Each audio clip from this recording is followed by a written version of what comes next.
Solution निकालना था, reaction forces at A and B. नहीं, ठीक है, तो पहले मैं इसको लेता हूँ यहाँ से उठा के, कॉपी करो, कॉपी ले लिया इसको दूसरे पेज में। अब ये हो गई हमारी स्फीयर।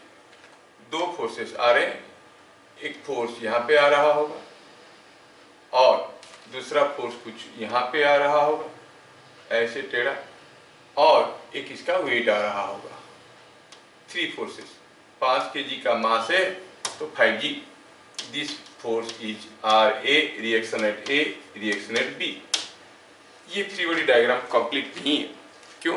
क्योंकि फ्री बॉडी डायग्राम में हमें डायरेक्शन और पॉइंट ऑफ एप्लीकेशन दिखाना है। पॉइंट ऑफ एप्लीकेशन तो दिखाए हैं, डायरेक्शन के बारे में, इन दोनों का डायरेक्शन के बारे में कुछ नहीं कहना है। सीधा नीचे की तरफ है, हॉरिजॉन्टल उधर का है, ये कुछ टेढ़ा है, कितना टेढ़ा है पहले जानना पड़ेगा। आप लोग मेरी मदद करते रहो। रिएक्शन एट B ये हॉरिजॉन्टल के साथ क्या एंगल करेगा? 30 डिग्री करेगा, ये सबको मालूम है। So this is making 30 degree. ये हो गया हमारा free body diagram. Free body diagram को हम पॉइंट डायग्राम में कन्वर्ट करते हैं। कैसे?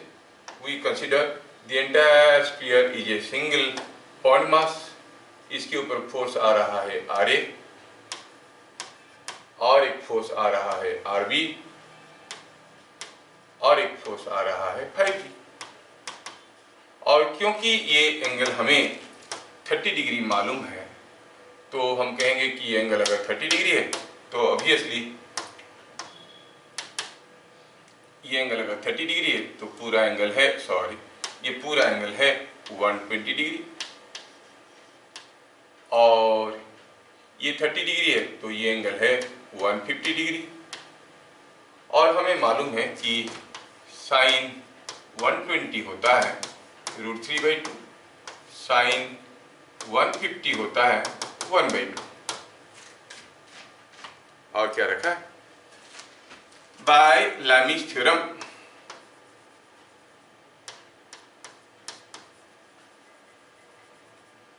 आप कहोगे RB by sine 90 is equal to RA by sine 120 is equal to 5G मतलब 50 बाय साइन 150। वैल्यू डालें, सबका वैल्यू डालते हैं। ये सब चीजें आपको मालूम है तो फटाफट निकल जाएगा चीजें। यस,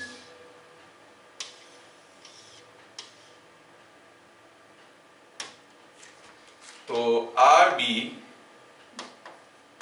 साइन 90 होता है 1, ये होता है √3/2, RA बाय √3/2 तो 2RA बाय √3, ये होता है 1/2 तो गया 2 × 1 50 इज 100। यहाँ से RB का वैल्यू मिला 100 न्यूटन और RA का वैल्यू मिला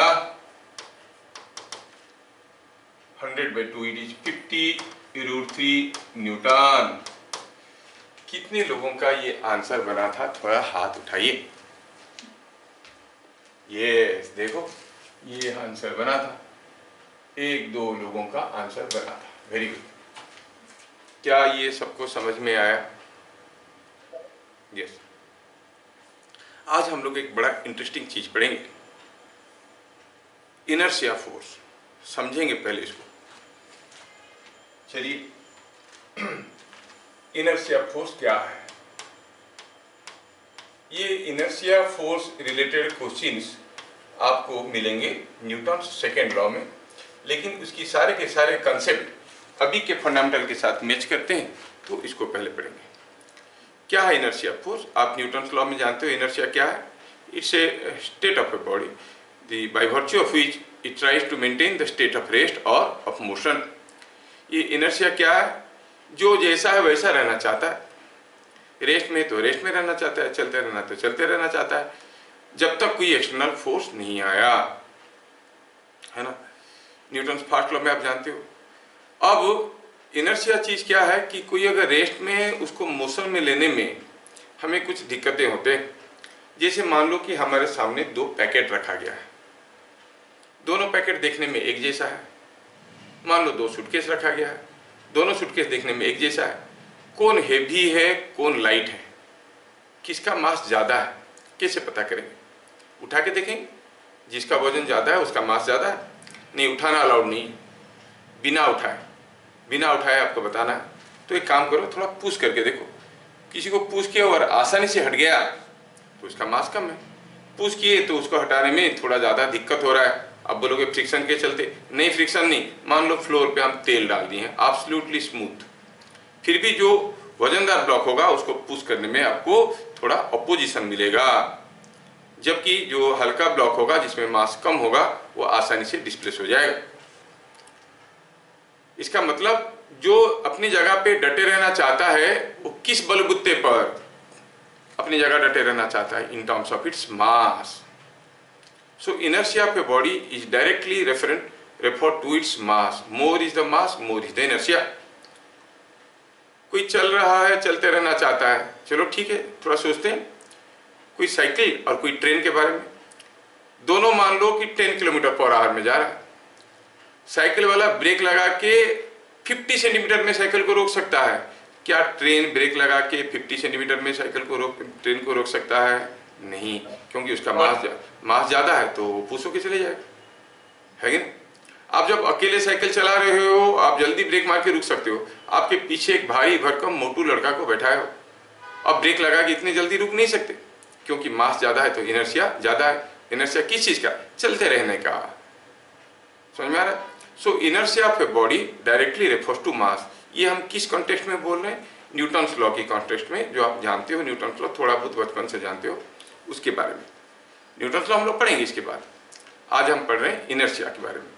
तो जिसके पास जितना ज़्यादा मास है वो अपनी जगह पे उतना जोर से डटे रहना चाहता है। अगर रेस्ट में है तो चल रहा है तो उसी डायरेक्शन में चलते रहना चाहता है, आसानी से वो अपना डायरेक्शन ऑफ मोशन या स्पीड ऑफ मोशन नहीं बदलता है। कोई हल्का सा बॉडी जा रहा है 10 मीटर पर सेकेंड में आपके सामने से, थोड़ा सा धक्का मार दिया, उसका डायरेक्शन बदल गया, मोशन चेंज्ड। कोई हेवी बॉडी जा रहा है, थोड़ा सा धक्का दे दोगे तो डायरेक्शन बदलेगा क्या? नहीं। क्यों? क्योंकि उसका मास ज़्यादा है, इनर्शिया ज़्यादा है। मतलब अपनी स्टेट ऑफ रेस्ट और मोशन को पकड़ के रखने की टेंडेंसी उसमें ज़्यादा है। किस बलबूते पर? मास की बलबूते पर। सो कुछ इंपॉर्टेंट चीज़ें हमें समझना है इस आर्टिकल में कि इनर्शिया ऑफ ए बॉडी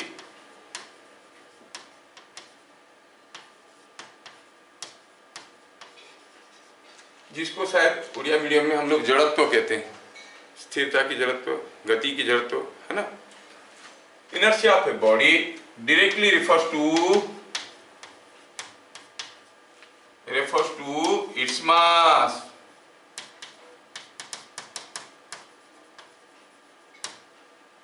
मतलब more is the mass,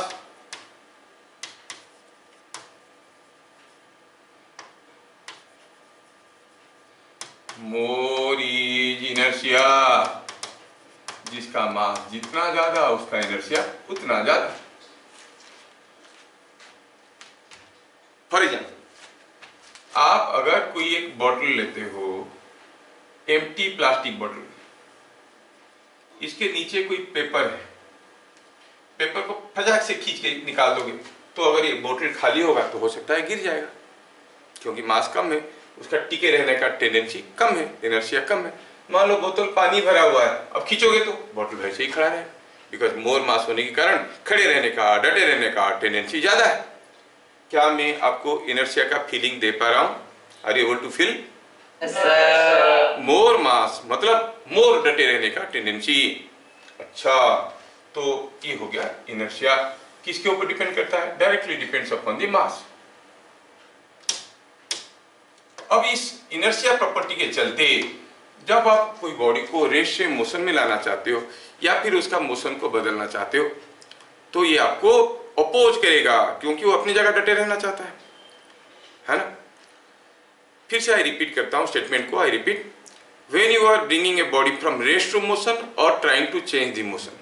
अगर कोई बॉडी को रेस्ट से मोशन में ला रहे हो, वेलोसिटी 0 था, कुछ वेलोसिटी दे रहे हो, मतलब एक्सीलरेट करवा रहे हो, एक्सीलरेशन देंगे तो v equal u plus at principle में v बदलेगा। या फिर वेलोसिटी में एक वेलोसिटी में जा रहा है, वेलोसिटी को बदलना चाहते हो, बदलने का मतलब एक्सीलरेशन देना है।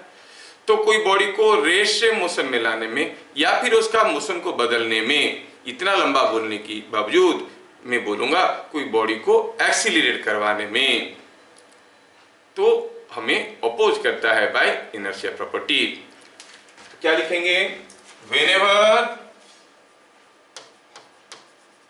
ए बॉडी इज एक्सीलरेटेड, कहां से आया एक्सीलरेटेड वर्ड?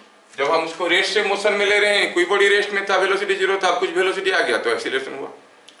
कोई बॉडी एक वेलोसिटी v1 में जा रहा था, वेलोसिटी बदल के v हो गया, v2 हो गया तो एक्सीलरेशन हो गया, क्योंकि v2 minus v1 by time is acceleration. तो कोई बॉडी का मोशन बदलने में या फिर उसको रेस्ट से मोशन में लाने में, दोनों ही केस में हम बॉडी को एक्सीलरेट कर रहे हैं। जब भी हम कोई बॉडी को एक्सीलरेट करेंगे बाय इनर्शिया प्रॉपर्टी, वो हमें अपोज करेगा। अगर उसका मास कम है तो कोई अपोजिशन नहीं देगा, बहुत थोड़ा सा अपोजिशन देगा जिसको हम ओवरकम कर सकते हैं। अगर मास ज्यादा है, जैसे मैं बोला कोई हेवी ब्लॉक आपके सामने जा रहा है, ऐसे मूव करके जा रहा है, उसका डायरेक्शन बदलना है तो ज्यादा फोर्स देना पड़ेगा। और अगर कोई लाइट ब्लॉक आ रहा है, छोटा सा कोई थर्मोकोल का पीस ऐसे जा रहा है, थोड़ा सा ठोक दो, डायरेक्शन बदल जाएगा, क्योंकि मास कम, इनर्शिया कम। तो कोई बॉडी को whenever a body is accelerated,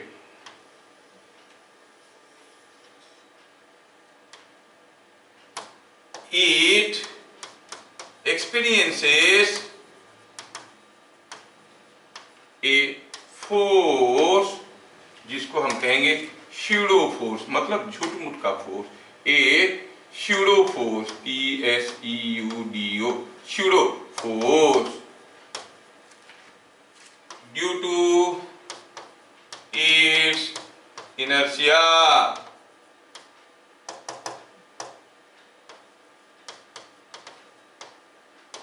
This force is called inertia force। जब भी कोई बॉडी को हम एक्सीलरेट करवाएंगे तो वो एक स्यूडो फोर्स, झूठ मूठ का फोर्स एक्सपीरियंस करेगा। क्यों? क्योंकि इनर्शिया के चलते। जैसे बस में आप खड़े हो, बस चल रहा है, बस ने ब्रेक लगाया तो क्या होता है? आप आगे की तरफ झुक जाते हो। अगर आपको फिजिक्स मालूम नहीं है तो पीछे मुड़ के पूछोगे कौन धक्का मारा? कोई धक्का मारा क्या? नहीं, वो तो खुद ही आप गिर रहे हो सामने की तरफ। बस में खड़े थे, बस चलने लगा, पीछे गिर जाते हो, है ना? तो पीछे वाला अगर चिल्लाएगा क्यों जानबूझ के मेरे ऊपर गिर रहे हो? अरे क्यों जानबूझ के गिरेंगे, ये तो फोर्स है। मैं इनर्शिया के चलते मेरा बॉडी अपना जगह रहना चाहता था, पाँव आगे निकल गया। तो समझ में आना चाहिए कि आपको लगता है कि कोई एक फोर्स दिया, लेकिन कोई फोर्स दिया नहीं है, इसलिए उसको कहते हैं स्यूडो फोर्स, झूठ मूठ का फोर्स। ये झूठ मूठ का फोर्स कब आता है? जब बॉडी एक्सीलरेट कर रहा है। बस अगर कांस्टेंट वेलोसिटी में जा रहा है, अब भी खंबे जैसे खड़े हो, ब्रेक लगाया या फिर एक्सीलरेटर दबाया तो आपकी पोजीशन में बदलाव आता है। अगर वो ब्रेक लगाया तो आप आगे की तरफ गिर जाते हो, नहीं, और अगर वो एक्सीलरेट किया तो पीछे की तरफ गिर जाते हो। जैसे ये पेन है, ये पेन मेरे हाथ में रखा है, देखो ये पेन, ये मैं अगर हाथ को धीरे से लाऊंगा पेन मेरे हाथ के साथ आया, लेकिन मैं अगर पेन को हाथ को जोर से नीचे लाऊंगा, देखो तो क्या हो रहा है? ये पेन मेरे हाथ से छूट रहा है। ये पेन मेरे हाथ से छूट गया। कैसे छूट गया? मैं तो उसको फेंका नहीं हूं, मैं तो सिंपली हाथ को नीचे लाया, पेन मेरे हाथ से छूट गया। पेन तो दिखता नहीं है, मैं ब्लॉक दिखाऊंगा आपको। ये है कोई एक ब्लॉक, ये मेरे हाथ पे, ये ब्लॉक मेरे हाथ पे, जैसे मैं हाथ को नीचे लाऊंगा ये ब्लॉक मेरे हाथ से छूट जाएगा। देखो ये मेरे हाथ को क्यों छोड़ दिया? क्योंकि इनर्शिया के चलते अपना भाव खाया, जहां था वही रहना पसंद किया। थोड़ी देर में वो ब्लॉक सोचा अरे नीचे तो कोई नहीं है मेरे को पकड़ने वाला, फिर गिरने लगा। समझ में आया क्या? ये फोर्स आपको लगेगा कि जी कोई ये ब्लॉक को ऊपर की तरफ खींच लिया। अभी मैं खुले में हूं तो आपको ऐसे दिख रहा है, मान लो कि हम एक लिफ्ट के अंदर खड़े हैं और लिफ्ट अगर सडनली बहुत ज्यादा एक्सीलरेशन में नीचे जाएगा तो आपको दिखेगा जो ब्लॉक फ्लोर पे रखा था वो हवा में गिर रहा है। बोले अरे ब्लॉक कैसे ऊपर उड़ गया? क्योंकि लिफ्ट के अंदर आपको कोई चीज चलता हुआ नजर नहीं आता है, तो आपको लगेगा कि ब्लॉक तो ऊपर उड़ गया। तो झूठ मूठ का force, are you getting? It's a झूठ मूठ का फोर्स, जिसको हम कहते हैं स्यूडो फोर्स। सचमुच का फोर्स नहीं है ये, एक्सटर्नल फोर्स नहीं है, इंटरनल फोर्स नहीं है, it's not a force, it's a pseudo force. Force का एहसास होता है। मान लो कि कोई एक पेंडुलम को मैं ऐसे पकड़ा, ये पेंडुलम यहाँ पे झूल रहा है। मैं अगर लेके इसको भागूंगा तो देखोगे पेंडुलम पीछे की तरफ टेढ़ा हो गया, है ना। पेंडुलम सीधा रहना चाहिए, टेढ़ा क्यों हो गया? क्योंकि एक शैडो फोर्स एक्सपीरियंस कर रहा है, झूठ मूठ का फोर्स एक्सपीरियंस कर रहा है, जहां था वही रहना पसंद करता है। Are you getting? ये जो शैडो फोर्स है, यस, ये है उस शैडो फोर्स, इनर्शिया के चलते जो फोर्स का फीलिंग आता है, सचमुच में नहीं आ रहा है। आप बस में बैठे हुए हो सीट पे, आपके सामने थोड़ी दूर पे एक पैकेट रखा हुआ है, पता चला बॉस वाले ने क्या किया, ब्रेक लगाया और पैकेट दूर भागने लगा। आप सरप्राइज हो गए, अरे जब तक कोई एक्सटर्नल फोर्स नहीं देंगे, कोई बॉडी रेस्ट में था तो रेस्ट में रहना चाहिए, मैं तो देख रहा हूं कि ब्लॉक रेस्ट में था, कोई उसको पुश नहीं किया और ब्लॉक भागने लगा। तो हाँ, कोई फोर्स दे रहा है? नहीं, कोई फोर्स नहीं दे रहा है, ब्लॉक जहां था वही रहना पसंद करता है, हम लोग पसंद मूव कर जाते हैं। तो एक झूठ-मूठ का फोर्स का एहसास होता है, ये फोर्स को कहते हैं इनर्शिया फोर्स। अब इतनी सारी डिस्कशन के बाद आपको पता चल गया होगा कि मैं अगर हाथ को नीचे लाता हूं तो इसके ऊपर शैडो फोर्स किधर को आता है? ऊपर की तरफ, क्योंकि ऊपर उठ गया। पेंडुलम को लेके ऐसे मूव करवाता हूं तो उसके ऊपर जो शैडो फोर्स कैसे फीलिंग आता है? पीछे की तरफ खींच लिया, है कि नहीं? ये बात है। तो जैसे हम कोई एक नया फोर्स हमारे सामने आया, ये फोर्स के बारे में हमें 3 चीज जानना है। कोई भी फोर्स बताए थे, 3 characteristics of force, magnitude, direction, तीसरा क्या था? Point of application of force. तो एक नया फोर्स अगर हमारे सामने आया, इनर्शिया फोर्स, तो उसका मैग्नीट्यूड क्या है, डायरेक्शन क्या है, पॉइंट ऑफ एप्लीकेशन क्या है, हमें जानना है। ठीक है, point number 3, when a mass m accelerates at a rate, क्या रेट में एक्सीलरेट कर रहा है? when a mass m accelerates at rate a, acceleration a, the magnitude of inertia force, magnitude of inertia force is ma. Direction is opposite to acceleration and it acts at center of mass of the body। कहने का मतलब है, अगर हमारे पास कोई एक block है जो दिखने में कुछ ऐसा है और पता चला ये जो ब्लॉक है इसको मैं एक्सीलरेट करवा रहा हूं एट रेट ए, इसका मास m है, ये एक स्यूडो फोर्स का फीलिंग करेगा। अगर मान लो कि टेबल के ऊपर खड़ा है, आपने टेबल को खींचा, एक्सीलरेट करवाया, तो इसको एक झूठ-मूठ का फोर्स का एहसास होगा। क्या बता सकते हो, मैं टेबल को जोर से खींचूंगा तो ये जोर से एक्सीलरेट करवाऊंगा तो ये जो ब्लॉक खड़ा है आगे की तरफ गिर जाएगा कि पीछे की तरफ गिर जाएगा? क्यों? क्योंकि इसको एक झूठ-मूठ का फोर्स का एहसास हुआ। क्या फोर्स है? Inertia force. कहां पे आता है? At the centre of mass. किस डायरेक्शन में आता है? Opposite to acceleration. और उसका मैग्नीट्यूड क्या होता है? m। ये फोर्स इसके ऊपर आने लगेगा, इस फोर्स के कारण ये गिर जाएगा। समझ में आया ना? तो जब भी कोई मास m a एक्सीलरेशन में जाएगा, उसके ऊपर एक झूठ-मूठ का फोर्स आएगा ma, opposite direction to acceleration, acting at the centre of mass. Body का सेंटर ऑफ मास, ये कौन सा पॉइंट है? ये है सेंटर ऑफ मास। यहां पे आएगा ये फोर्स, किस डायरेक्शन में? Opposite to acceleration. समझ में आया? यस। अच्छा, तो स्यूडो फोर्स क्या है? इनर्शिया फोर्स है। इनर्शिया फोर्स क्या है? स्यूडो फोर्स है, झूठ-मूठ का फोर्स है। क्या होता है उसका डायरेक्शन? Opposite to acceleration. क्या होता है मैग्नीट्यूड? ma। कहां पे आता है? At the centre of mass. Eight the centre of mass ये आता है। ठीक है। अब ये स्यूडो फोर्स के बारे में जानने से हमें फायदा क्या है? I will show you. अगर हमारे पास कोई एक बॉडी है, जैसे अभी थोड़ी देर पहले हम लोग ये न्यूमेरिकल को किए, पूछे थे बताओ ए में और बी में रिएक्शन फोर्स क्या है। हम कर पाए इसको क्योंकि इसके ऊपर 3 फोर्स आ रहा था। हम कंडीशन ऑफ इक्विलिब्रियम लगाए क्योंकि इसका एक्सीलरेशन 0 था। इसके ऊपर कुछ फोर्सेस आ रहे थे, आर ए, और एक फोर्स आ रहा था आर बी, और एक वेट आ रहा था एम जी। ये तीनों फोर्स का रिजल्टेंट क्या था? 0, इसलिए तो रेस्ट में था। तो क्योंकि तीनों फोर्स का रिजल्टेंट 0 है, हम sigma F X 0, sigma F Y 0, Lami's theorem ये सब लगा के आर ए आर बी निकाल देते थे। तो ये सारा कंडीशन लगा के हम आर ए आर बी निकाल सकते हैं। कब? जब ये ब्लॉक का एक्सीलरेशन 0 है, रेस्ट में है। अभी सपोज ये पूरा का पूरा अरेंजमेंट किसी एक ट्रक के अंदर है और ये ट्रक चल रहा है, इसका मास m है, ये ट्रक चल रहा है। अभी अगर पूछेगा ये चलते हुए ट्रक के अंदर बताओ आर ए क्या है, आर बी क्या है, अब बोले हम नहीं बता सकते। क्यों? क्योंकि इक्विलिब्रियम में नहीं है। क्यों इक्विलिब्रियम में नहीं है? इक्विलिब्रियम में तो तब होता है जब उसका एक्सीलरेशन 0 होता है। अब तो ये एक्सीलरेट कर रहा है, ट्रक के अंदर बैठा, फिर क्या करें? आर ए आर बी निकालना है, फिर भी निकालो, कैसे निकालेंगे? अभी थोड़ा सा सोचते हैं कि जो आर ए है, आर बी है, एम जी है, ये तीनों मिलके 0 नहीं है क्योंकि एक्सीलरेट कर रहा है। लेकिन क्या बता सकते हो ये तीनों मिलके रिजल्टेंट क्या है? सपोज कोई बॉडी के ऊपर एक फोर्स आया F1, एक फोर्स आया F2, एक फोर्स आया F3 और ये बॉडी का मास है m, और पता चला ये a एक्सीलरेशन में चलने लगा। तब ये तीनों फोर्स मिलके कितना है? तीनों फोर्स मिलके कितना है मालूम नहीं है।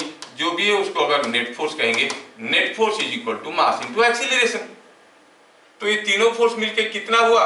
m into A. तो R A R B M G तीनों का रिजल्टेंट 0 नहीं है क्योंकि ये एक्सीलरेट कर रहा है। लेकिन ये तीनों मिलके कितने हैं?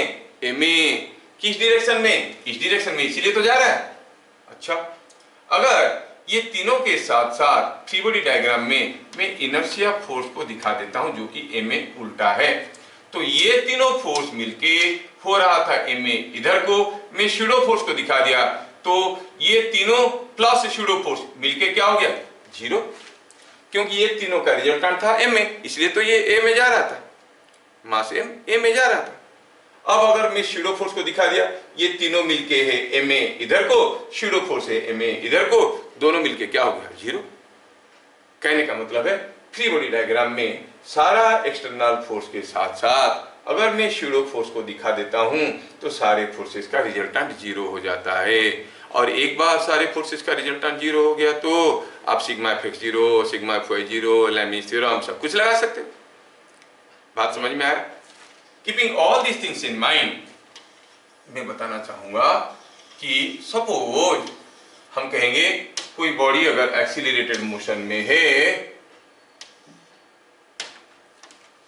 For a body in accelerated motion,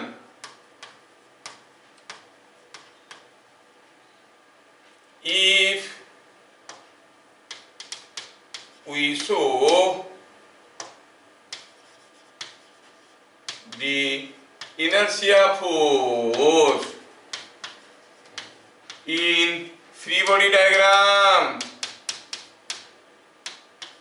we can apply all conditions of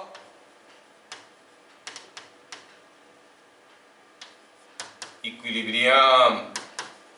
जब वो एक्सीलरेटेड मोशन में था इक्विलिब्रियम की कंडीशन अप्लाई नहीं कर सकते थे, लेकिन अगर फ्री बॉडी डायग्राम में सारा एक्सटर्नल फोर्स के साथ साथ शूडो फोर्स को भी दिखा दिए, हम कंडीशंस ऑफ इक्विलिब्रियम अप्लाई कर सकते हैं। ठीक है, फ्री बॉडी डायग्राम में सारा एक्सटर्नल फोर्स तो दिखाते हैं, वो दिखाएंगे, साथ साथ क्या दिखाएंगे? अगर शूडो फोर्स को दिखाएंगे तो कहेंगे कि net force including pseudo force, net force is 0। Net force 0 हो गया तो सिग्मा एफ 0, सिग्मा एफ 0, इसको सब कह सकते हैं। तो कोई बॉडी अगर एक्सीलरेटेड मोशन में है और हम सूडो फोर्स दिखाए और जबरदस्ती हम इक्विलिब्रियम की फीलिंग लाए और सॉल्व करने की कोशिश करें, तो इस किस्म की इक्विलिब्रियम को कहते हैं, this equilibrium is called dynamic equilibrium. पहले जो पढ़ रहे थे वो क्या था? It was static equilibrium, it is called dynamic equilibrium. तो कोई बॉडी अगर एक्सीलरेटेड मोशन में है, फ्री बॉडी डायग्राम में थोड़ा सा बदलाव है। क्या? जैसे करते थे वैसे करो, सब कुछ करो, करने के बाद एक एमए दिखा दो। किस डायरेक्शन में? Opposite to acceleration. कहां पे आएगा? At the centre of mass. क्या मैग्नीट्यूड है? एमए। बात समझ में आया? आपको समझाने के लिए मैं एक छोटा सा एग्जांपल लेता हूं। क्वेश्चन है, मान लो कि यहां पर कोई एक थ्रेड है और उसके साथ एक ब्लॉक लगा हुआ है। ये ब्लॉक कितनी केजी का है? मान लेते हैं कि ये 4 केजी का ब्लॉक है। आपके पास ये फीलिंग होगा, अगर ये थ्रेड लगा के ये ब्लॉक को धीरे से ऊपर उठाएंगे तो ब्लॉक उठ जाता है, लेकिन जल्दी उठाने की कोशिश करेंगे थ्रेड टूट जाता है। धीरे उठाने में और जल्दी उठाने में अंतर क्या है? जल्दी उठाने में you are giving some acceleration, तो ब्लॉक का जो वेट आ रहा था नीचे की तरफ, साथ साथ क्या हुआ? एक्सीलरेशन ऊपर की तरफ हुआ, तो सूडो फोर्स नीचे की तरफ हुआ, वो भी वेट को साथ दिया और थ्रेड को तोड़ दिया। क्वेश्चन क्या है? In figure shown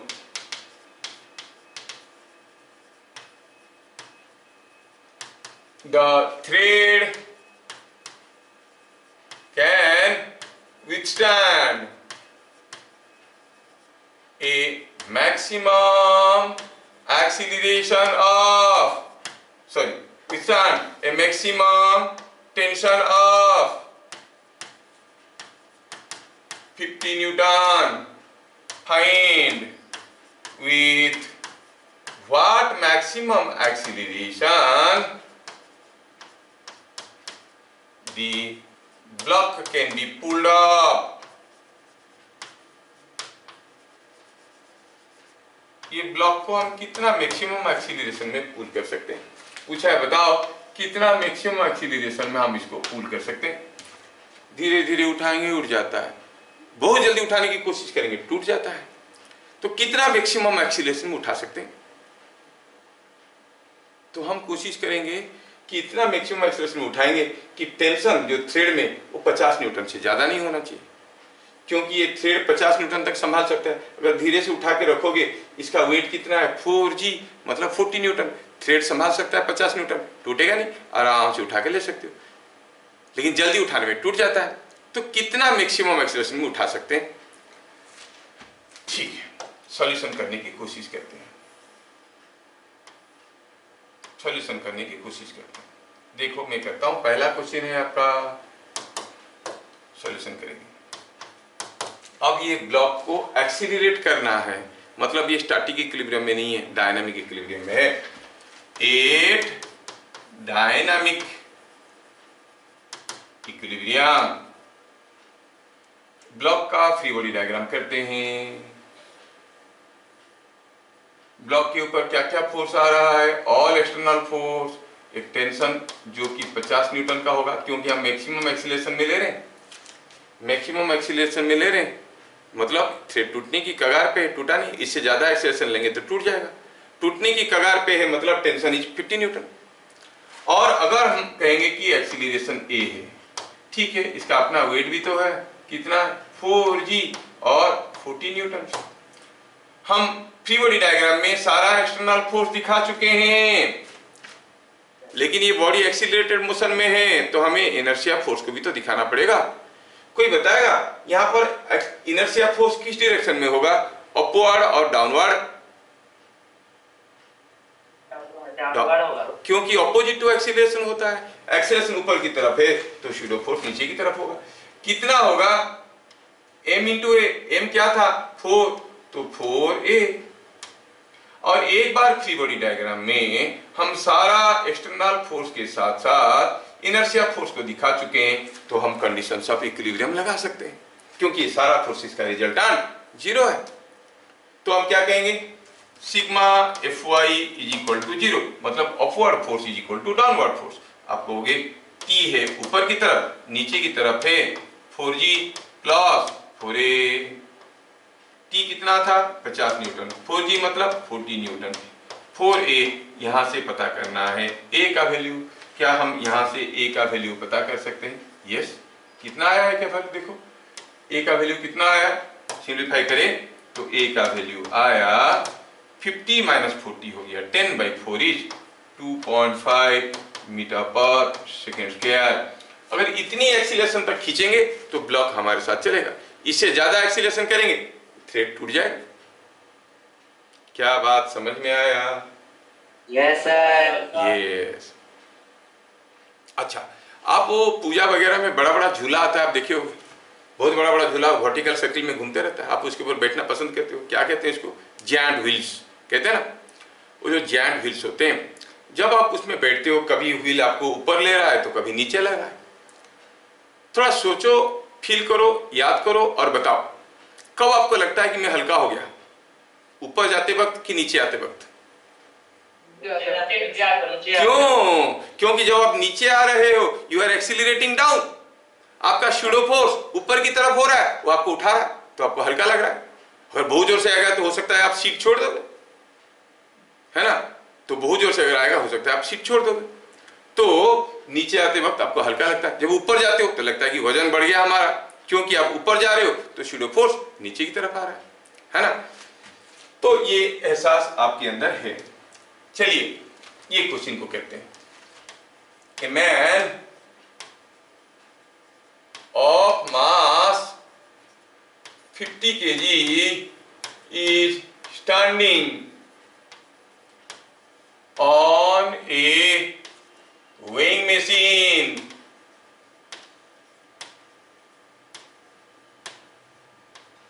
inside a lift।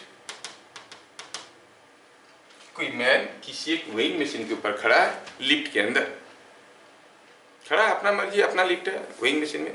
मैं भी ये एक्सपेरिमेंट किया हुआ, I share the video. Lift के अंदर वेइंग मशीन लेके जाओ और खड़े रहो, देखो क्या हो रहा है। लिफ्ट जब ऊपर जा रहा है एक्सीलरेट करके क्या हो रहा है, नीचे आ रहा है एक्सीलरेट करके क्या हो रहा है, रीडिंग कैसे बदलता है। Find reading in machine when lift moves up with 2 meter per second square,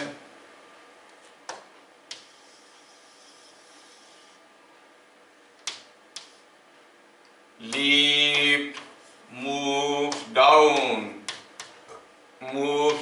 with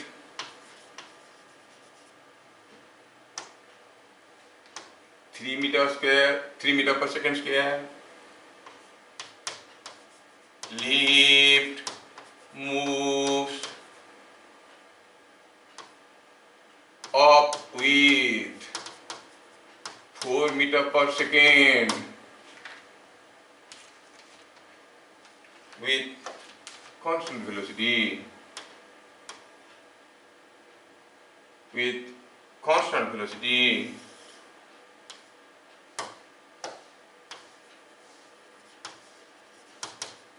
constant velocity 4 metre per second.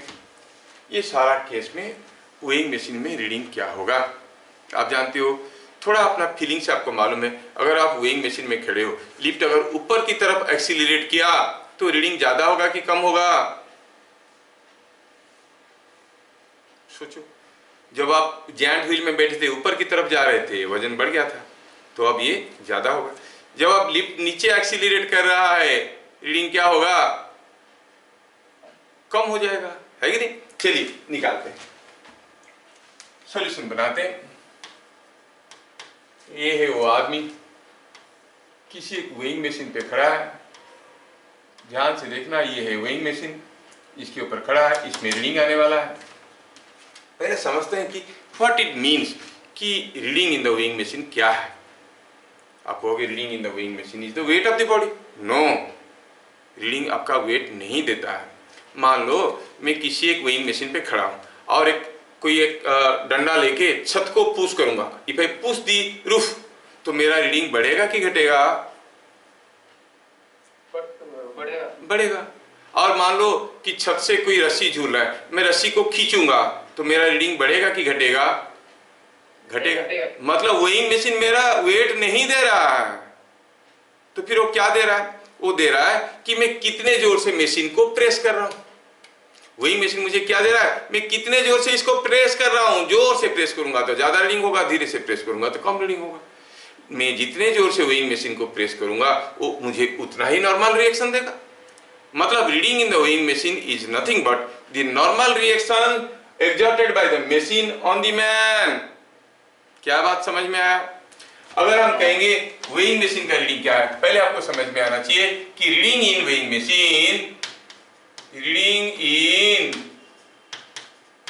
Machine is the force or is the normal force between man and machine, ये समझ में आना चाहिए। मतलब अगर मैं ये आदमी का फ्री बॉडी डायग्राम करता हूँ, ये आदमी यहाँ पे खड़ा है, इसको लेके मैं नीचे आया, ये आदमी का फ्री बॉडी डायग्राम करता हूँ, तो इसके ऊपर जो नॉर्मल रिएक्शन आ रहा है वही है रीडिंग। ठीक है, now let us go for bit A. क्या दिया है? बीट ऑप्शन ए में दिया है lift moves up with 2 metre per second square. ये किसी लिफ्ट के अंदर खड़ा है और लिफ्ट ऊपर जा रहा है, क्या एक्सीलरेशन में? 2 मीटर पर सेकंड स्क्वायर। मैं ए ही रखना चाहता हूं, ए का वैल्यू 2 है, हम जानते हैं। अगर लिफ्ट ऊपर जा रहा है ए में, चलिए हम इसका फ्री बॉडी डायग्राम करते हैं। फ्री बॉडी डायग्राम में करते क्या है? We show all external forces.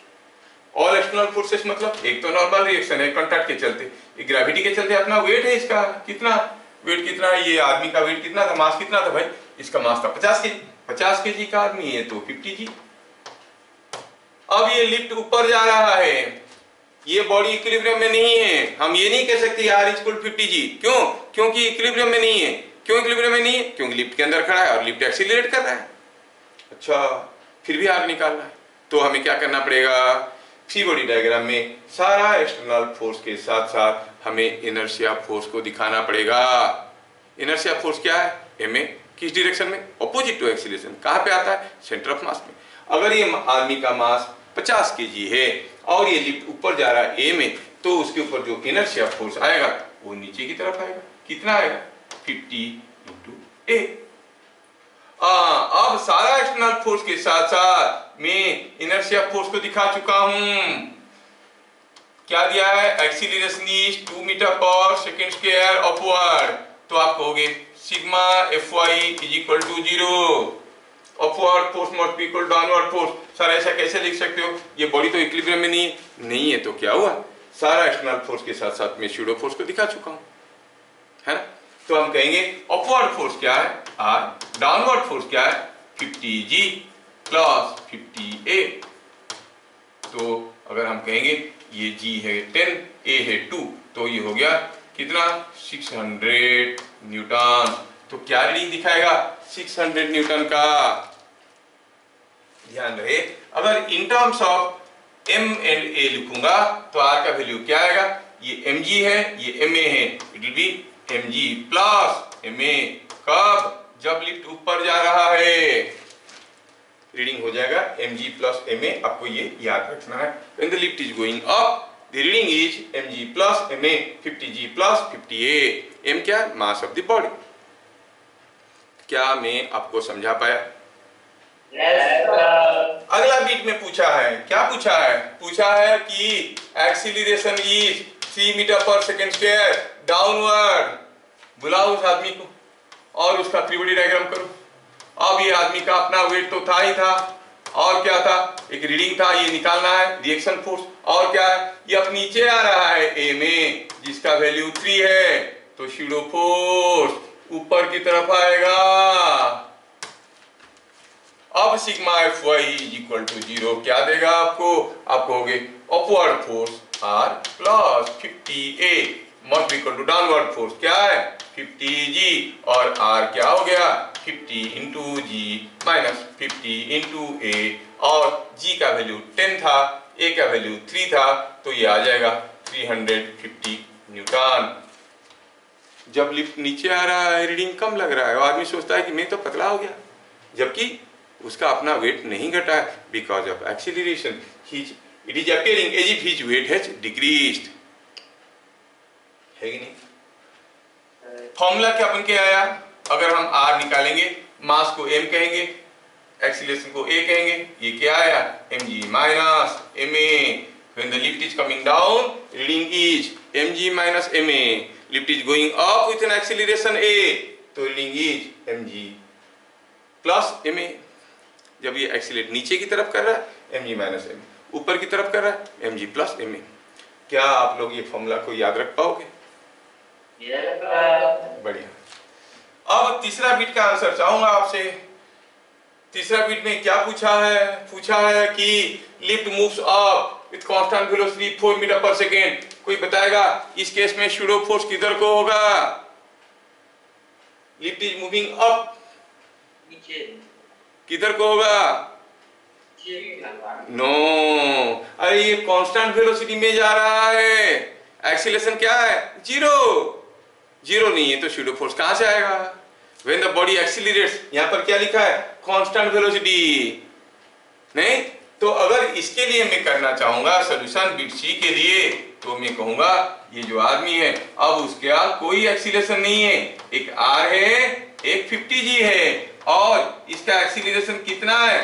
Zero है, कोई शूडो फोर्स नहीं, तो रीडिंग क्या हो जाएगा? रीडिंग हो जाएगा सेम एज 50g और 500 न्यूटन, क्योंकि ये कांस्टेंट वेलोसिटी में जा रहा है।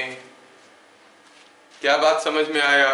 खाली ऊपर नीचे मत देखना, देखना एक्सीलरेशन कर रहा है कि नहीं कर रहा है। ऊपर जा रहा है कांस्टेंट वेलोसिटी में, तो एक्सीलरेशन क्या है? यहाँ पर एक्सीलरेशन क्या है? जीरो। क्यों? क्योंकि वेलोसिटी कांस्टेंट है। कांस्टेंट है तो उसका डेरिवेटिव क्या होगा? dv by dt। कोई कांस्टेंट का डेरिवेटिव जीरो होता है, तो v कांस्टेंट है तो dv बाई dt हो गया जीरो, एक्सीलरेशन हो गया जीरो। क्योंकि एक्सीलरेशन होता तो वेलोसिटी तो बदल जाता है। v equal to u plus at formula you know, समय के साथ वेलोसिटी बदल जाता है। बोला कि वेलोसिटी कांस्टेंट है, वेलोसिटी कांस्टेंट है मतलब एक्सीलरेशन हो गया जीरो। क्या बातें समझ में आया? Yes sir. अगला क्वेश्चन आपके लिए।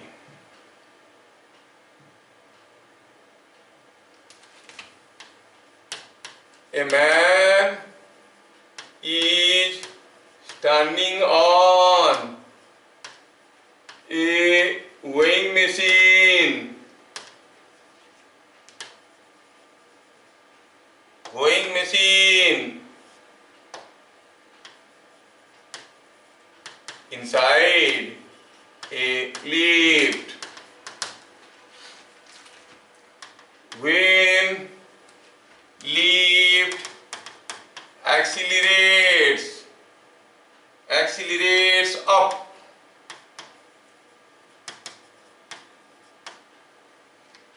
the reading is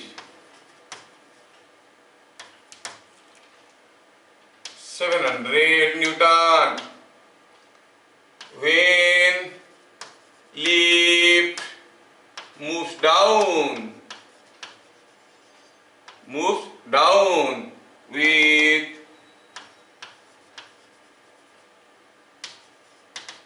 same acceleration,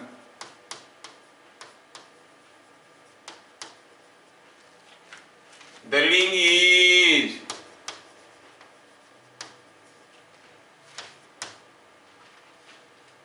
400 Newton. Find actual weight of man.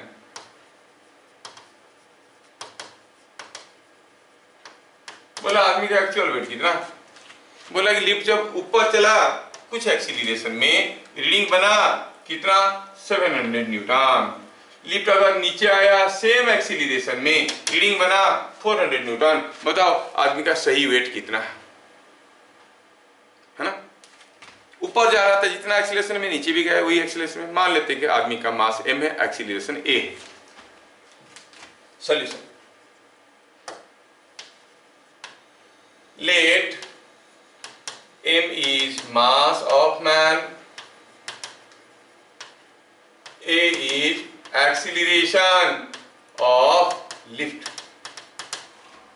While going up, reading है 700 न्यूटन और R होता क्या है mg plus ma, call it equation number 1।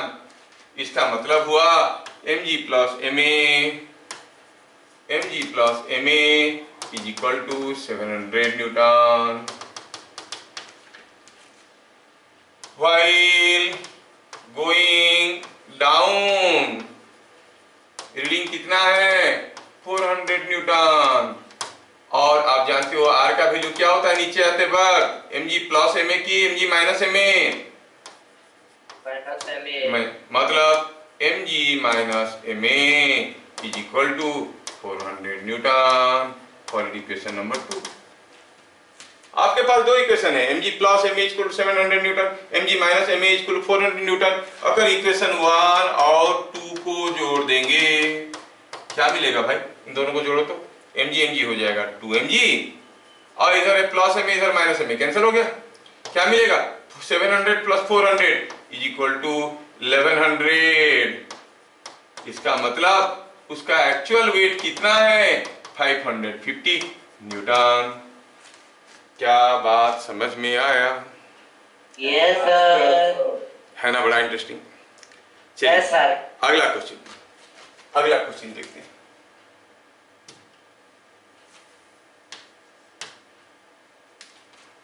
यहां पर कोई एक ब्लॉक रखा हुआ है और बगल में और एक ब्लॉक रखा हुआ है। थोड़ा मैं फिगर बढ़िया से बना, ये है एक ब्लॉक और ये हो गया दूसरा ब्लॉक। दो अलग अलग ब्लॉक है, इसमें से एक थोड़ा सा बड़ा दूसरा छोटा है। ये ब्लॉक है। चलिए थोड़ा कलरफुल बना देते हैं। खर्चा कहाँ हो रहा है? हम कहेंगे कि एक ऐसा वाला ब्लॉक और दूसरा वाला कैसा है? दूसरा वाला ऐसा वाला ब्लॉक। ये दोनों ब्लॉक को हम ग्राउंड पे रखे हुए हैं। चलिए ये हो गया फ्लोर के ऊपर रखा है। दिया है कि ये 2 kg का ब्लॉक है और ये 3 kg का ब्लॉक है। आपने क्या किया, ये दोनों ब्लॉक को पुश करने लगे। यू पुश दिस ब्लॉक, क्या फोर्स में? विथ ए फोर्स से 20 न्यूटन। तो आप 2 kg को पुश करोगे तो 2 kg 3 kg को पुश करेगा और दोनों मिलके चलेंगे। क्वेश्चन ये है with what force 2 kg pushes 3 kg और what is the reaction force between 2 kg and 3 kg? Find reaction force between 2 kg and 3 kg। Question देखो ध्यान से। Find reaction force between the blocks। ये दोनों ब्लॉक के बीच में रिएक्शन फोर्स क्या है? मतलब आप जानते हो कि 2 kg 3 kg के ऊपर जितना फोर्स देगा 3 kg 2 kg के ऊपर उतना फोर्स देगा। Contact forces are always equal and opposite. पूछा है कितना फोर्स है। चलिए सॉल्यूशन करते हैं। पहले हम लोग फिजिक्स लगा के कुछ करेंगे, उससे पहले थोड़ा सोचो कि अगर ये जो अरेंजमेंट है, ये अरेंजमेंट में अगर ये जो 3 kg का ब्लॉक है, मान लो कि ये 3 kg का आदमी तुम हो। अगर मैं यहाँ पर कोई एक वाल रख देता हूँ, ऐसा कोई एक वाल रख देता हूँ, इफ आई कीप ए वाल समवेयर हियर। अब मैं वाल के बगल में खड़ा था, कोई मेरे को पुश कर रहा है। ये हो तुम, this is what is you, you are standing here. ठीक है, यू आर द ब्लॉक। ठीक है, अब बताओ आप ब्लॉक हो तो आपके ऊपर इस केस में ज्यादा फोर्स आएगा कि इस केस में ज्यादा फोर्स आएगा? कोई 2 kg का ब्लॉक लगा के आपको ढकेल के ले रहा है तो आपको ज्यादा तकलीफ होगा कि वाल की बगल में आप खड़े थे कोई प्रेस कर रहा है, ज्यादा तकलीफ होगा। कौन सा केस में ज्यादा तकलीफ होगा? केस 1 में कि केस 2 में? 2 में ज्यादा तकलीफ होगा क्योंकि वाल में ढकेल रहा है आपको। और ये आपके ऊपर कितना फोर्स देने वाला है सोचो। ये ब्लॉक अभी वाल है तो ये मूव नहीं कर रहा है, मूव नहीं कर रहा है मतलब मैं 20 न्यूटन दे रहा हूं, तो ये भी इसके ऊपर 20 न्यूटन ही दे रहा होगा, और ये उसके ऊपर 20 न्यूटन देगा तो ये भी इसके ऊपर 20 न्यूटन दे रहा होगा, मतलब इसके ऊपर फोर्स आ रहा है 20 newton when there is a wall, when they are not moving, but when they are moving, सोचो अब क्या होगा, अब कितना फोर्स होगा वही पूछा है ना। आपको पता तो चल गया कि जो फोर्स होगा दोनों के बीच में वो 20 न्यूटन से कम होगा, लेकिन कितना कितना पता करें, कितना पता करेंगे, कैसे पता करेंगे? चलो पहले देखते हैं कि हियर ड्राइविंग फोर्स क्या है। जो सिस्टम को चलाने वाली फोर्स है इसको हम ड्राइविंग फोर्स कहेंगे, क्या है वो 20 न्यूटन है। ड्रिवन मास क्या है, जो मास चल रहा है ड्रिवन मास वो क्या है, ड्रिवन मास इज 2 और 3 दोनों मिलके चल रहे हैं तो 5 kg है। तो फिर एक्सीलरेशन क्या होगा, ये तो सबको मालूम है, फोर्स बाय मास। फोर्स हो गया 20 न्यूटन का, मास है 5 kg का, तो 4 मीटर पर सेकंड स्क्वायर। हाँ सर पूछा था रिएक्शन फोर्स, ये आप क्या निकाल दिए? अरे हम ए निकाल दिए ताकि हमें स्यूडो फोर्स लेने में कोई दिक्कत ना हो जाए। चलिए किसी एक बॉडी का फ्री बॉडी डायग्राम करते हैं, दोनों का फ्री बॉडी डायग्राम करके अलग अलग से देखते हैं। फर्स्ट केस, अगर मैं 2 kg का फ्री बॉडी डायग्राम करता हूं, 2 kg का फ्री बॉडी डायग्राम करता हूं, ये है 2 kg। अब इसका फ्री बॉडी डायग्राम करता हूं तो इसका तो अपना वेट है, एक रिएक्शन फोर्स है, और मैं पुश कर रहा हूं 20 न्यूटन में, और ये जो ब्लॉक है ये इसके ऊपर एक फोर्स दे रहा होगा जो हमें पता करना है, ये आर कितना है पता करना है। और क्या, ये ब्लॉक मूव कर रहा है, कौन है ये 2 kg, क्या एक्सीलरेशन में जा रहा है 4 मीटर पर सेकंड स्क्वायर में, तो इसके ऊपर एक स्यूडो फोर्स दिखाना पड़ेगा। फ्री बॉडी डायग्राम में सारा एक्सटर्नल फोर्स दिखा चुके हैं, अब दिखाना है मुझे इनर्शिया फोर्स जो कि ऑपोजिट टू एक्सीलरेशन होता है, ma होता है, m कितना है 2, a कितना है 4, तो फोर्स आएगा कितना स्यूडो फोर्स 2a जो कि ऑपोजिट टू एक्सीलरेशन हुआ। एक बार फ्री बॉडी डायग्राम में सारा एक्सटर्नल फोर्स के साथ साथ हम स्यूडो फोर्स को दिखा दिए तो हम कंडीशंस ऑफ इक्विलिब्रियम लगा सकते हैं। तो फिर लगाओ conditions of equilibrium. Conditions of equilibrium क्या कहता है, sigma fx is equal to 0। ये क्या था, free body diagram of 2 kg। तो क्या हो गया सिग्मा fx 0, आपको हो गया इधर का फोर्स उधर का फोर्स बराबर, हाँ ठीक है, इधर को क्या फोर्स है आर, क्या है वही तो पता करना है, कितने जोर से ये इसके ऊपर फोर्स दे रहा है या फिर ये इसके ऊपर दे रहा है। और इधर को क्या है 2a भी तो है, r प्लस 2a, और उधर को क्या है 20 न्यूटन, लेकिन a कितना है, a is 4 metre per second square, 2 into 4 हो गया 8, तो यहाँ से r निकला 20 माइनस 8, 2 into 4 8 हो गया 12 न्यूटन। देखो इन दोनों के बीच में फोर्स है 12 न्यूटन। अगर वाल होता तो फोर्स क्या होता 20 न्यूटन, वाल नहीं है चल रहे हैं तो फोर्स है 12 न्यूटन। फिजिक्स फील करने वाली चीज है। सर आपको कैसे पता चला कि 2 kg का फ्री बॉडी डायग्राम करना चाहिए और आप कर लिया आंसर निकाल, मैं अगर गलती से 3 kg का कर लेता तो क्या आंसर नहीं निकलता? चलो ट्राई करके देखते हैं। Let us see free body diagram second method, free body diagram of 3 kg। 3 kg को लो, ये हो गया 3 kg का मास। 3 kg का मास के ऊपर क्या क्या फोर्स आ रहा है, वेट तो आ रहा होगा नो डाउट, एक रिएक्शन फोर्स आ रहा होगा, और 3 kg चल रहा है, acceleration 4 metre per second square में, और ये जो 2 kg ब्लॉक है वो भी तो 3 kg के ऊपर एक फोर्स दे रहा होगा, कितना, अरे वही तो पता करना है, वही आर है। अच्छा वो रिएक्शन फोर्स कितना है, इट इज आर, यही पता करना है। अब फ्री बॉडी डायग्राम में कॉन्टैक्ट फोर्सेस दिखा चुके हैं, नॉन कॉन्टैक्ट फोर्स दिखा चुके हैं, स्यूडो फोर्स दिखाना है। ये 3 kg का मास है और इधर जा रहा है a में, तो स्यूडो फोर्स ऐसे आएगा 3a। क्या बात समझ में आया? Yes sir. एक बार स्यूडो फोर्स को दिखा दिए, हम कह सकते हैं sigma fx is equal to 0, मतलब उधर का फोर्स इधर का फोर्स बराबर है, मतलब r is equal to 3a, a तो था 4, हो गया 12 न्यूटन। हाँ किसी के भी फ्री बॉडी डायग्राम ले लो आपको रिएक्शन फोर्स मिल जाएगा। क्या बात समझ में आया? Yes sir. कितना इजी है। यही चीज को स्कूल में आपको न्यूटन्स लॉ में पढ़ाएंगे, न्यूटन सेकेंड लॉ में पढ़ाएंगे। वो कहेंगे हमारे पास न्यूटन्स फर्स्ट लॉ है, न्यूटन सेकेंड लॉ है, न्यूटन थर्ड लॉ है। आप कहोगे हमारे पास माँ है ना, कोई चिंता की बात नहीं, आराम से निकल जाएगा सारा चीज, है ना। चलिए अगला क्वेश्चन।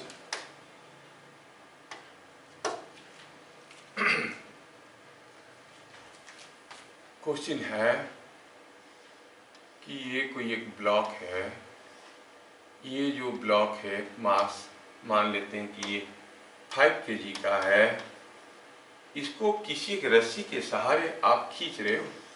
ये एक रस्सी है, ये रस्सी को आप खींच रहे हो, ये रस्सी भी है, वजनदार रस्सी है, मान लेते हैं कि ये 2 kg का है, और आपने इसको खींचा रस्सी को, क्या फोर्स में? 42 न्यूटन, 42 न्यूटन की फोर्स में आपने इसको खींचा। आप रस्सी को खींचे तो रस्सी जाएगा कि ब्लॉक जाएगा कि दोनों जाएंगे? दोनों जाएंगे। रस्सी को आप खींचे तो ब्लॉक क्यों गया? अरे रस्सी ब्लॉक को खींच रहा था। अच्छा ये बात है। Find with what force the rope pulls the block. रस्सी ब्लॉक को कितने जोर से खींच रहा है? ये तो सर अजीब क्वेश्चन हुआ। मैं 42 न्यूटन में खींच रहा हूं तो ये भी 42 न्यूटन में खींच रहा होगा? No no no no, it will be something different. Question क्या है? Find with what force? Find with what force? सब कुछ डाटा दिया गया है, देखना ये 2 kg का रोप है। With what force the rope pulls the block? अजीब लग रहा है, आप 42 न्यूटन में खींच रहे हो तो 42 न्यूटन होगा? नहीं नहीं नहीं नहीं, समथिंग डिफरेंट होगा। वो तो इंटरेस्टिंग है। खैर चलो पहले हम देखते हैं जब खींचेंगे कौन चलेगा, 2 kg की रस्सी की दोनों चलेंगे तो ठीक है। ड्राइविंग फोर्स क्या है? ड्राइविंग फोर्स कौन चला रहा है सिस्टम को? 42 Newton. Driving force is 42 Newton. अच्छा, व्हाट इज द ड्रिवन मास? क्या मास चल रहा है? कौन चल रहा है? 5 kg की 2 kg की दोनों 7 kg। तो एक्सीलरेशन क्या हो जाएगा? Driving force by driven mass 42 by 7 is 6 metre per second square. पता क्या करना है? पता ये करना था कि रस्सी रोक ब्लॉक को कितने जोर से खींच रहा है। चलिए ब्लॉक का फ्री बॉडी डायग्राम करते हैं। Free body diagram of block. ये हो गई ब्लॉक। कितने टू फोर्स आ रहे हैं इसके ऊपर? एक वेट आ रहा होगा जो कि 5 की है, एक रिएक्शन फोर्स यहाँ पे भी आ रहा होगा, और रस्सी खींच रहा है। रस्सी जितने जोर से खींचता है उसको टेंशन कहते हैं, वही पता करना है। और ये ब्लॉक मूव कर रहा है क्या? हाँ मूव कर रहा है, तो उसके ऊपर शैडो फोर्स आ रहा होगा। किधर को? ऑपोजिट में। कितना? m इंटू ए। इसका मास कितना है? 5 kg, तो फोर्स आएगा 5 है। क्या बात समझ में आया? तो yes sigma FX is equal to 0 करेंगे तो क्या मिलेगा?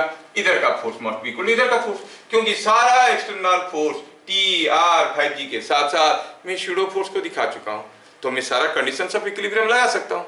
सिग्मा एफएक्स 0, सिग्मा एफवाई 0 सब कुछ लगा सकता हूं। तो sigma FX is equal to 0 मतलब उधर का force must be equal to इधर का फोर्स। ए कितना है? 6 है, सो 5 इंटू 6 कितना हो गया? 30 न्यूटन। देखा, आप खींच रहे होगे 42 न्यूटन में, लेकिन रस्सी खींच रहा है कितने में? 30 न्यूटन में। The rope is pulling the block with 30 Newton. है कितना इंटरेस्टिंग, देख रहे हो? Yes.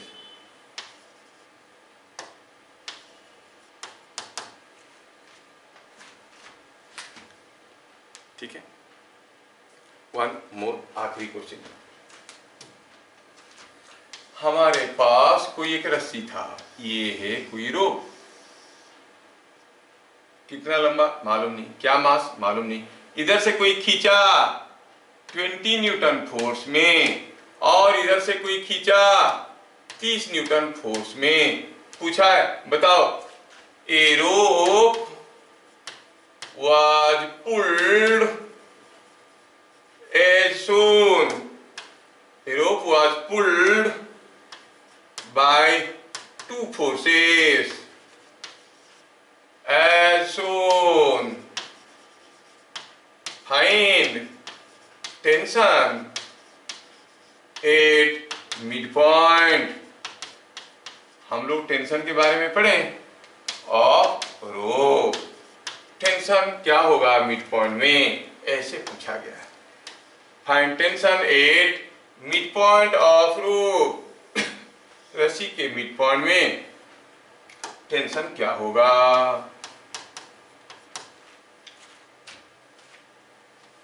टेंशन का डेफिनेशन हम लोग देखे थे। Tension at a point is defined as the force with which one section of the rope is pulling the other section. Mid point में टेंशन पूछा है, एक सेक्शन दूसरे को कितने जोर से खींच रहा है, उसी को टेंशन कहते हैं।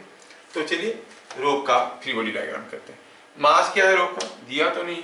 Late m is mass of rope. अच्छा, तो फिर एक्सीलरेशन रोप का क्या हो जाएगा, net force by mass. Net force क्या है, नेट फोर्स तो इधर को 20 है, इधर को 30 है, इधर को 20 है, इधर को 30 है, तो नेट फोर्स हो गया 30 माइनस 20 बाई m, क्योंकि मास इसका m अस्यूम किया गया है। We have assumed the mass to be m. तो क्या मिला, acceleration is 10 by m। Sir m तो मालूम नहीं, रहने दो, कोई फर्क नहीं पड़ता। ठीक है, अब ये रोप चलने लगा है। किधर को बड़ा फोर्स, इधर को छोटा फोर्स, तो इधर चलेगा। कितने में, 10 बाई m में। मुझे टेंशन कहाँ निकालना है, मिड पॉइंट में निकालना है। तो मिड पॉइंट से इसको काटेंगे, will cut the rope from mid point, और देखेंगे कि ये सेक्शन को दूसरा वाला सेक्शन कितने जोर से खींच रहा है। अगर मिड पॉइंट से काट दिए, ये पूरा रोप का मास m था, ये आधा हो गया है, इसका मास क्या हो जाएगा, m/2 हो जाएगा कि नहीं हो जाएगा। What are the different forces, weight आ रहा होगा, रिएक्शन फोर्स आ रहा होगा। आप खींच रहे हो 30 न्यूटन में, और ये दूसरा वाला रोप इसको खींच रहा है कुछ t फोर्स में, यही पता करना है। और ये सिस्टम जा रहा है एक्सीलरेशन a में। System is moving with acceleration a। तो फिर तो इसके ऊपर इनर्शिया फोर्स आएगा ही। किधर को, opposite direction of acceleration. Acceleration किधर को था, टुवर्ड्स लेफ्ट, तो शैडो फोर्स किधर को होगा, टुवर्ड्स राइट। हाँ, तो इसके ऊपर शैडो फोर्स आएगा कितना, मास इनटू एक्सीलरेशन। मास कितना है, ये आधा रोप है भाई, ये पूरा रोप का आधा है। This is half part of the रोप। ये तो पूरा रोप था, ये आधा हो गया। अब ये मास इसका m/2 है। थोड़ा इसको मोटा है तो पतला कर देते हैं, क्योंकि ऊपर वाला रोप मोटा था, नीचे वाला रोप पतला हो गया। लोग बोलेंगे ऐसे कैसे होता है, खींचने से रोप मोटा हो जाता है क्या, नहीं, ये तो ड्राइंग का गड़बड़ है। हाँ, तो बात चल रहा था कि यहाँ पर एक शैडो फोर्स आएगा, कितना, m इंटू ए। m मतलब m/2, a कितना है, a तो a है, it is m/2 into a। Shadow force ऐसे आया। फ्री बॉडी डायग्राम में सारा एक्सटर्नल फोर्स के साथ साथ हमने शैडो फोर्स को, इनर्शिया फोर्स को दिखा चुके हैं। हम यहाँ पे हम कहेंगे sigma fx is equal to 0। क्या लिख रहे हैं यहाँ पर, free body diagram of half part of रोप।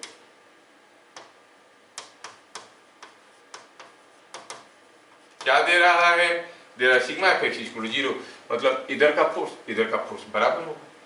उधर को क्या फोर्स है, T प्लस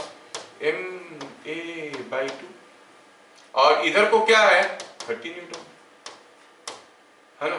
हमें क्या निकालना था, T निकालना था। लेकिन सर m तो मालूम नहीं, लेकिन a तो मालूम है। a कितना था, 10/m। a की जगह 10/m डालो और सोचो और बताओ, a की जगह अगर हम 10/m डालेंगे, mm को खा जाएगा, रहेगा 10/2 is 5, that is equal to 30 newton. तो T कितना हो गया, 25 न्यूटन। मतलब ये 20 है, ये 30 है, तो मिड पॉइंट में होगा 30 + 20/2, 25 न्यूटन। क्या बात समझ में आया? Yes, sir. चलिए मैं आपको एक और इंटरेस्टिंग केस दिखाता हूं जो स्कूल वाले बड़े मजे लेके पूछते हैं। That is called Atwood's machine. इस नाम से वो बोलेंगे नहीं, बट आपको समझ में आना चाहिए। इसमें क्या होता है कि एक पुली होता है और पुली को धर दिया जाता है ऐसे, और यहाँ पे कोई एक ब्लॉक झूलते रहता है। चलो इसका मास m1 है, और यहाँ से कोई एक दूसरा ब्लॉक झूलते रहता है। चलो इसका मास m2 है। अब क्या है कि दिया रहता है कि m2 is more than m1, और आपको पूछा गया है बताओ what is the acceleration of each block. Obviously m2 अगर बड़ा है ये नीचे जाएगा, ये ऊपर जाएगा। कितने एक्सीलरेशन में जाएगा? ये एक केस स्टडी है, कुछ आंसर निकलेंगे, आपको याद रखना पड़ेगा। To find acceleration of each block and tension in thread, हमें पता करना है कि ये ब्लॉक का एक्सीलरेशन क्या होगा और थ्रेड में टेंशन कितना होगा। जो जानकारी हमारे पास है, पुरानी जानकारी, उसको लेके थोड़ा सोचते हैं। क्या बता सकते हो अगर m2 का मास m1 से ज्यादा है, ये 25 किलो है, ये 5 किलो है, तो कौन नीचे जाएगा? m2 नीचे जाएगा कि m1 नीचे जाएगा? m2 जाएगा। ठीक है। अच्छा, कौन जल्दी जल्दी, m2 जल्दी जल्दी जाएगा कि m1 जल्दी जल्दी जाएगा?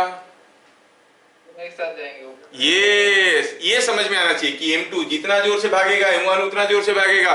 ये जब तक 1 मीटर जाएगा ये भी 1 मीटर जाएगा, क्योंकि बंधे हुए हैं। दोनों का एक्सीलरेशन बराबर होगा, लेकिन अपोजिट डायरेक्शन में होगा। इसका होगा नीचे की तरफ तो इसका होगा ऊपर की तरफ। यही पता करना है, बराबर होगा। अच्छा, ये भी बताओ टेंशन कहां पे ज्यादा होगा, m2 वाले साइड थ्रेड में कि m1 वाले साइड थ्रेड में? इक्वल टेंशन होगा। In a continuous thread tension at every point is same, ये हम जानते हैं। कीपिंग दैट इन माइंड, आप कहोगे कि टेंशन दोनों केस में बराबर होगा। दोनों केस में टेंशन बराबर होगा, है कि नहीं? चलिए अब हम पता करते हैं कि अगर दोनों केस में टेंशन बराबर होगा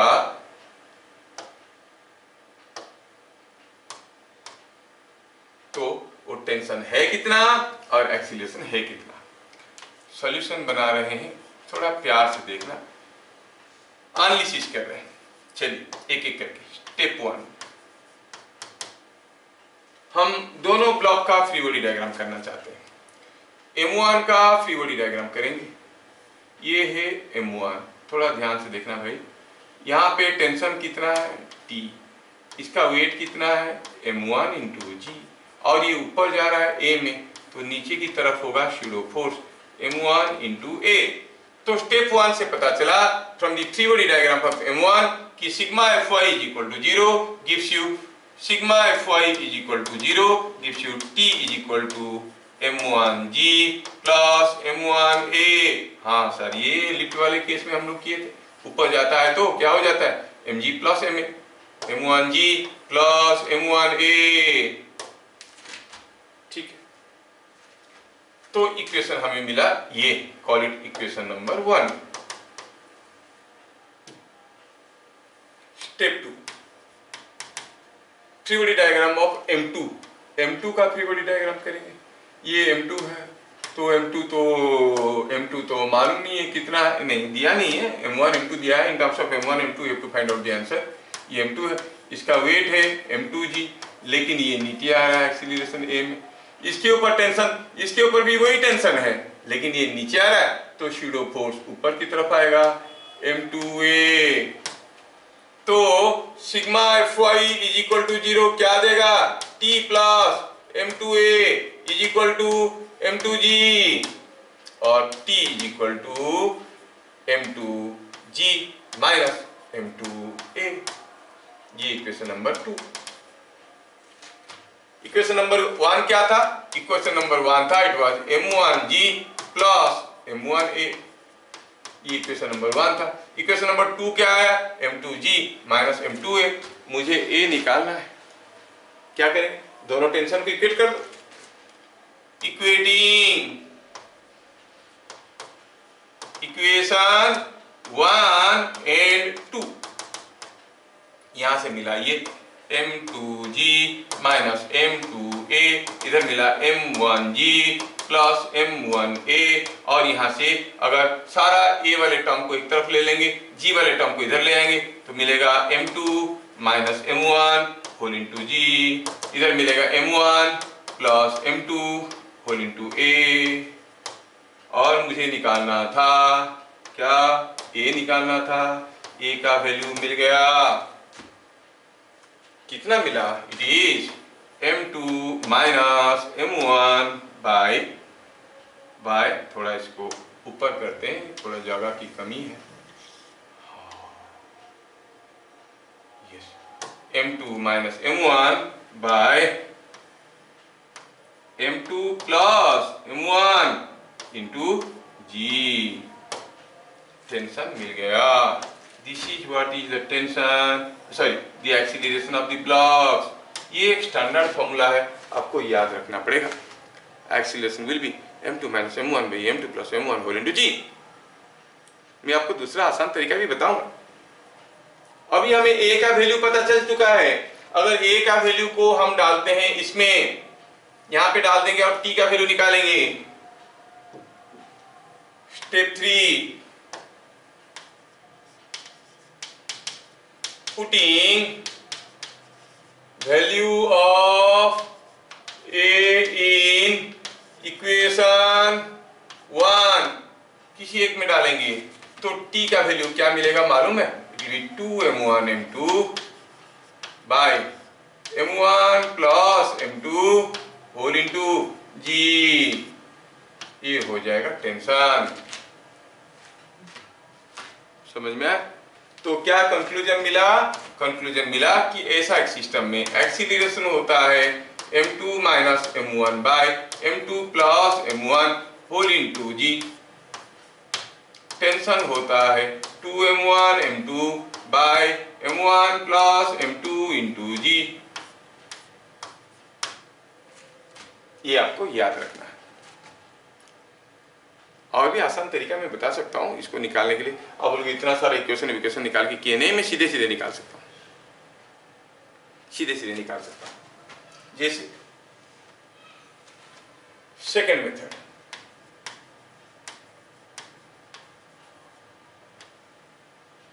ये कौन सा केस में एप्लीकेबल है? जब दोनों ब्लॉक का एक्सीलरेशन बराबर है। कब?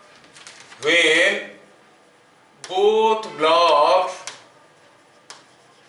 have same acceleration, तभी हम क्या था, थोड़ा ध्यान से देखो। ये था पुली और ये थे ब्लॉक्स, ये था m1, ये था m2। ऐसा केस में हमें पता करना था एक्सीलरेशन। एक्सीलरेशन पता करना है, m2 m1 से बड़ा है, कितने में जाएगा? देखो यहां पर m2 का अपना वेट है, कैसा है वो? नीचे की तरफ। m1 का भी अपना वेट है, नीचे की तरफ। m1 का वेट कितना है? m1g। m2 का वेट कितना है? m2g। ये मेथड को सीखोगे तो एंट्रांस में लिखोगे, क्योंकि उतना लंबा कौन करेगा। तो अब m2g कोशिश क्या कर रहा है? ये बड़ा है, ये कोशिश कर रहा है कि ये सारा चीज को ऐसे मूव करवा ले। ये कोशिश कर रहा है सारा को ऐसे मूव करवा लेगा। m1g क्या कर रहा है? m1g कोशिश कर रहा है कि सारा चीज को ऐसे मूव करवा ले। मतलब m1g चाहता है कि सारी चीज ऐसे मूव कर जाए, m2g चाहता है कि सारा चीज ऐसे मूव कर जाए। समझ में आ रहा है? क्या दोनों एक दूसरे को सपोर्ट कर रहे हैं कि अपोज कर रहे हैं? अपोज कर रहे हैं, अपोज कर रहे हैं। तो आप क्या कहोगे? ड्राइविंग फोर्स, ड्राइविंग फोर्स कौन ज्यादा ताकतवर है? m2g रोक रहा है m1g, यही फोर्स सिस्टम को चलाएगा। ये m2g में खींचेगा, ये m1g में रोकेगा। एक मोदी तो एक रागा है। रागा जानते हो ना? है? हाँ, ये इधर चलाना चाहता है, इधर रोकना चाहता है। राहुल गांधी को जानते नहीं हो तुम लोग? आया ना कभी? अच्छा, तो ये इधर m2g खींच रहा है और इधर m1g खींच रहा है, तो ड्राइविंग फोर्स हो गया m2g माइनस m1g। क्या मैं आपको ये माइनस साइन का एहसास दिला पा रहा हूं? Why it is minus? Yes, sir. Yes sir. अब ये जो नेट फोर्स बना भाई, उसके लिए चलेगा कौन? m2 की m1 की दोनों चलेंगे। अच्छा, तो फिर एक्सीलरेशन क्या होगा? Net driving force by driven mass, तो हो गया ना m2 minus m1 into g by m1 plus m2। कितना मशक्कत करके हम लोग टेंशन वेंशन निकाल के सीधा सीधा निकल गया एक्सीलरेशन। समझ में आया? ऐसे भी निकाल सकते हैं। अगर आप समझदार हो तो tell me for another case. क्या दिया है? यहां पर कोई एक प्लेन है, ऐसे लगा है कोई पुली, यहां पे रखा है कोई एक ब्लॉक, ये मास कितना है 4 kg, और ये मास कितना है, ऐसे गया ऐसे आया पास में, ये मास कुछ ऐसा गया और इधर से आया, इधर क्या झूल रहा है? चलो मानते हैं कि 6 kg। अब होगा क्या? ये खींचेगा, ये चलेगा। किसका एक्सीलरेशन ज्यादा होगा, 6 kg का कि 4 kg का? किसका एक्सीलरेशन ज्यादा होगा? सेम होगा। सेम होगा। अरे भाई ये 1 मीटर नीचे जाएगा तो 1 मीटर खींचा जाएगा, नहीं तो कैसे जाएगा? ये रस्सी बंधा हुआ। अच्छा, इसका मतलब इसका एक्सीलरेशन अगर a हुआ, इसका एक्सीलरेशन a हुआ, हमें पता करना है फाइंड एक्सीलरेशन ऑफ ब्लॉक्स। तो पहले हमारा दूसरा स्मार्ट वाला मेथड, ड्राइविंग फोर्स।